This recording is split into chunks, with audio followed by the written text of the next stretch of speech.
রপ্তানির আড়ালে প্রায় ১২০০ কোটি টাকা বিদেশে পাচারের অভিযোগে বেক্সিমকো গ্রুপের vice chairman Salman F Rahman সহ ২৮ জনের বিরুদ্ধে দায়ের করা ১৭টি মানি লন্ডারিং মামলার অভিযোগপত্র দাখিলের অনুমোদন দিয়েছে পুলিশের অপরাধ তদন্ত বিভাগ সিআইডি। রোববার সংবাদ সম্মেলনে বিষয়টি নিশ্চিত করে সিআইডি প্রধান অতিরিক্ত আইজিপি সিবগাত-উল্লাহ জানান, পাচার করা টাকা দেশে ফেরত আনতে ব্যবস্থা নেওয়া হচ্ছে। মেহেদী হাসানের রিপোর্ট।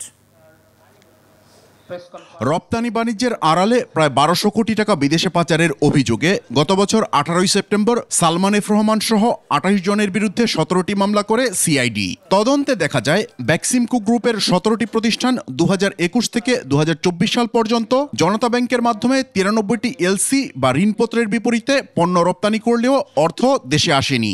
এতেই পাচারের সত্যতা প্রমাণিত হয়। এই $97 মিলিয়ন এটি একটা লন্ডারকৃত টাকা। আমরা এটির চার্জশিট ১৭টি মামলার একসাথে চার্জশিট আমরা অনুমোদন করেছি। আমরা এই টাকাগুলোকে, এই লন্ডারকৃত টাকাগুলোকে আমাদের দেশে ফিরিয়ে আনার জন্য আমাদের সকল প্রচেষ্টা অব্যাহত থাকবে। পাচার করা অর্থ ফেরত আনা সময় সাপেক্ষ ব্যাপার, তবে প্রক্রিয়াটি শুরু হবে এখনই। মানি লন্ডারিং প্রতিরোধ বিধিমালা ২০১৯-এ আলোকে যদি আমাকে অনুসরণ করতে হয়, তাহলে সেই ক্ষেত্রে চার্জশিট দাখিলের পরবর্তীতে সংশ্লিষ্ট বিজ্ঞ আদালতে লার্নেড পাবলিক প্রসিকিউটরের মাধ্যমে দরখাস্ত যোগে আইনের নিয়ম অনুসরণে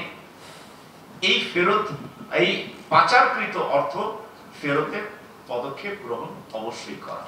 এ মামলায় এরই মধ্যে গ্রেফতার আছেন সালমান এফ রহমান। এছাড়া গ্রেফতার করা হয়েছে ওটামলুপ অ্যাপারেলস লিমিটেডের এমডি ওয়াসিউর রহমানকে। বাকিদের গ্রেফতারের চেষ্টা চলছে বলে জানায় সিআইডি। মেহেদী হাসান, ২১ টেলিভিশন, ঢাকা।